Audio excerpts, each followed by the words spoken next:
Thank you. And disappeared. Sit down, everybody. It's great to see you. How wonderful. Golly. Plano. And it's raining outside. Tornadoes.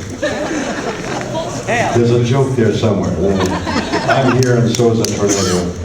We come in and sweep up and leave. As good as I can do. So, I'm here. And I'm going to get you to ask questions and see what interests you. And maybe I can make it interesting to all of us about... There's a microphone right where? Oh, so do you have a lineup of people?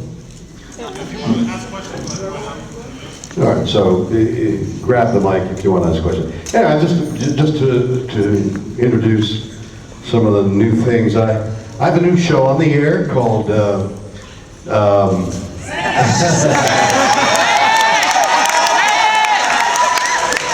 you with children cover their ears. It's called Bleep. We didn't know what to say. You know, I was asked at a panel, publicity panel, what would I call the show? And I said, shit. I mean, it's a word, it's just a word. I mean, it's just a word. We say to our children, you know, make poo-poo in the toilet now, come on. You know, make doo-doo. It's all euphemisms. Why is poo-poo better word than shit, you know? It's really funny what we do, and people have made their livelihood on riffing on the comedic parts of language and what the meanings we give language and what you can say, what you can't say. The euphemisms that we all know mean the same thing, but anyway, so I thought we should have a bit where you say, make poo-poo in the toilet, make doo-doo, have a shit, you little shit.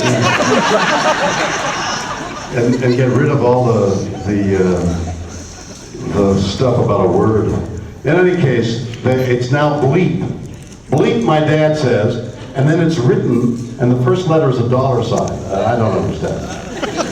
So that's, and I'm having a ball doing this half-hour situation comedy because it's unlike anything else I've ever done. You know, actors stand in front of you, as we have from time immemorial, from the Greek dramas, where there's a wall there, and a wall back there, and then we call this the fourth wall. So there's no wall here on this set. This is the fourth wall, and it's called a fourth wall so that you're there, I'm here, and I'm pretending to be something.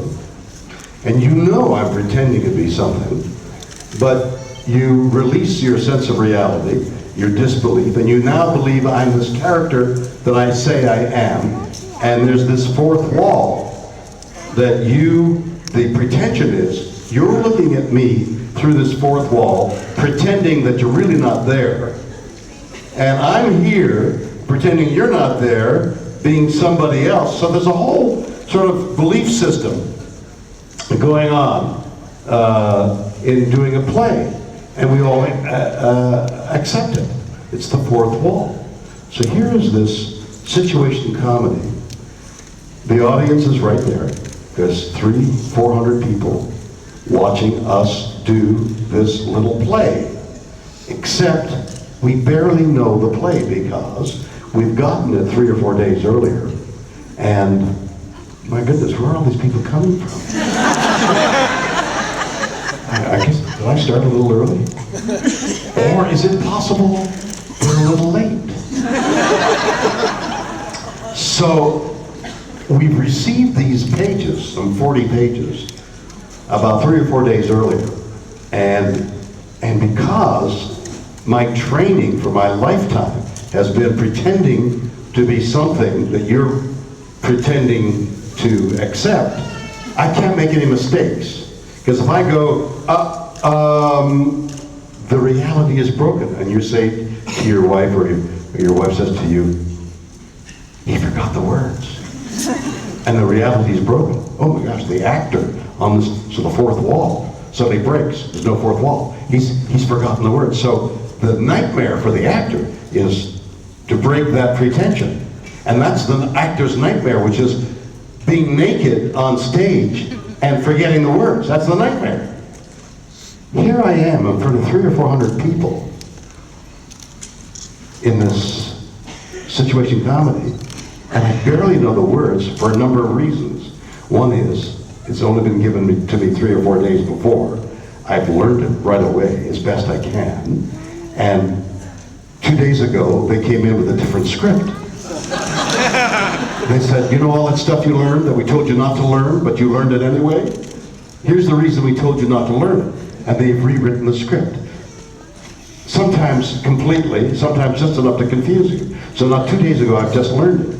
When I came in today, just before you got there to be the audience, they changed it again. Now I'm wondering, do I know the opening words?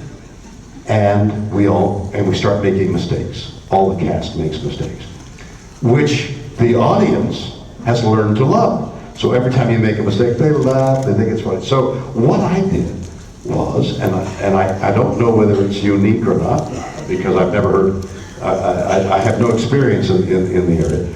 I now go out, and they introduce me, hi, this is the 300 or 400 people that are watching the show, watching the making of the show. I say, we're gonna make mistakes, you're gonna be so happy to see me make a fool of myself once again, and you will laugh, but you will also teach us about the show. You'll tell us what's funny and what's not funny. So you, audience, are all part of this situation comedy. We're all in this together. And you're gonna make mistakes, you're gonna laugh in the wrong places, then I'll laugh at you. And so we have this thing happens where it's not a play, there's no fourth wall, we're all in it together, and yet we're not because I'm performing. And right here where the cameras are, there are people walking around like it's a party or something. They're eating pizza, and it's like a minstrel. It's the darndest thing. It reminds me of what I've read, what Shakespeare's plays were like when he wrote them in the Globe Theater. There were people selling things and prostitution going on. It was a wild, crazy thing.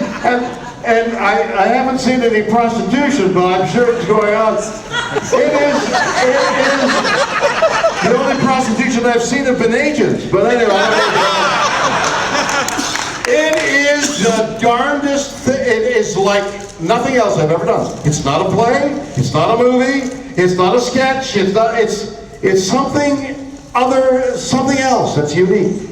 And I'm having a ball because the people who do it, who are writing it, are so funny. They are so good at what they do. It's rare that you find a group of people that are as talented and know what they're doing in any one thing. It's rare. I mean, look at General Motors, you know, they're whatever. Here's a company of 4 or 5 leaders of this half-hour comedy. They're terrific. And they've hired a large group of writers, and these writers are excellent as well. They have great past reputations. And I've just come from filming the 10th show, and we got a pickup, by the way. We're going to do a whole season.